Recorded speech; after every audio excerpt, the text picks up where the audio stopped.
There are 3 relationship mistakes that guarantee failure every time. And if you're watching this video, you're probably making at least one. After spending years helping entrepreneurs find their perfect partners, I've seen the same cycles play out over and over again. My clients come to me after experiencing the emotional roller coaster of superficial dating. They're successful in business, but struggling in love. But after implementing my Relationship OS framework, they're now in healthy, aligned partnerships that actually support their growth instead of draining their energy. In this video, I'm going to show you 3 things. 1, the most common mistakes that lead to superficial relationships. 2, how to identify the red flags that signal that a relationship is heading nowhere. 3, a simple framework to break the cycle and start creating deeper connections today. By the end of this video, you'll understand exactly why your relationships keep failing and have a clear path to creating something real. The biggest mindset shift you need to make is to stop chasing short-term chemistry and start choosing partners based on long-term compatibility. Most people get caught up in the initial spark, that surface level attraction that feels amazing but fades quickly. I used to do this myself.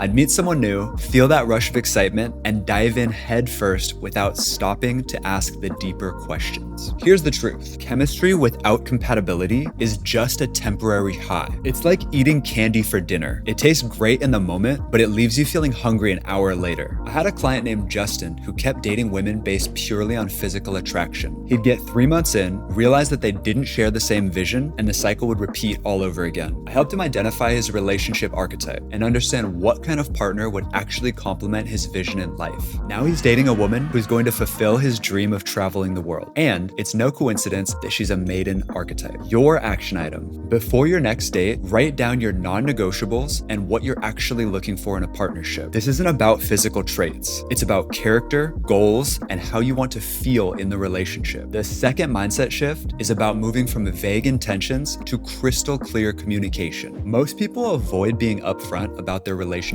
goals. They're afraid of scaring someone off, so they stay ambiguous. I see this all the time with my male clients. They don't want to seem like they're too serious too soon, but this traps them in a box where they never actually communicate what they want. I used to do this myself. I date women without ever clarifying if we were on the same page about the future. This led to months of misalignment and eventual heartbreak on both sides. One of my clients, Robert, was dating a woman for 8 months before discovering that she never wanted to have children. But being a father was an absolute non-negotiable for him. So even though they got along great, they had to break up. All that time was wasted because neither of them had the courage or clarity to just be transparent up front. Your action item. Practice stating your intentions clearly from the beginning. It's as simple as saying, I'm dating with the intention of finding a long-term partner, or I'm looking for someone who shares my vision of building a family. And yes, this might scare some people away, but guess what? Those people are not your person. The final shift is from overlooking warning signs to trusting your intuition. Emotional maturity is crucial for a healthy relationship, but we often ignore red flags because we're caught up in the excitement. I've definitely been guilty of this too. Staying in relationships with emotionally unavailable women just because I was afraid of being alone. I often see people dismissing critical behaviors like they're nothing. Things like lack of accountability, avoidance of deep conversations, or the inability to regulate emotions. These aren't just quirks. They're warning signs that this person isn't capable of building something real with you. My client Adam kept dating women who would shut down during difficult conversations. He'd make excuses and tell himself that things would improve over time, but it never did. Once he started paying attention to these patterns early on, he found a partner who could meet him emotionally. Now he feels like he finally got it right. Your action item. Create a red flag journal where you document instances where you felt misunderstood in your relationship. At an appropriate time, review one of these instances with your partner. If they are receptive and willing to work on shifting this dynamic, then you're practicing effective communication, and that's a big green light. But if they make excuses or ignore your concerns, then you need to respect yourself enough to move on. Remember, this isn't about being judgmental. It's about protecting your emotional well-being. Let's recap what we've covered. 1, stop settling for surface level attraction. Focus on compatibility and shared values instead of just chemistry. 2, be honest about what you want from the beginning. Clear communication saves everyone time and heartache. 3. Pay attention to emotional red flags. This is your intuition protecting you from painful patterns. As Maya Angelou said, when someone shows you who they are, believe them the first time. And if you're done wasting time with people who look good on paper but never quite feel right in person, I made something for you. It's a relationship archetype quiz that reveals the type of partner you're most compatible with in vision, values, communication, and intimacy. When you understand your ideal counterpart, everything changes. You stop falling for surface level attraction and start recognizing the partner who actually fits your future. Click the link in the description to take the quiz now. Discover the exact type of partner who makes you a better person and how to find them faster than you think.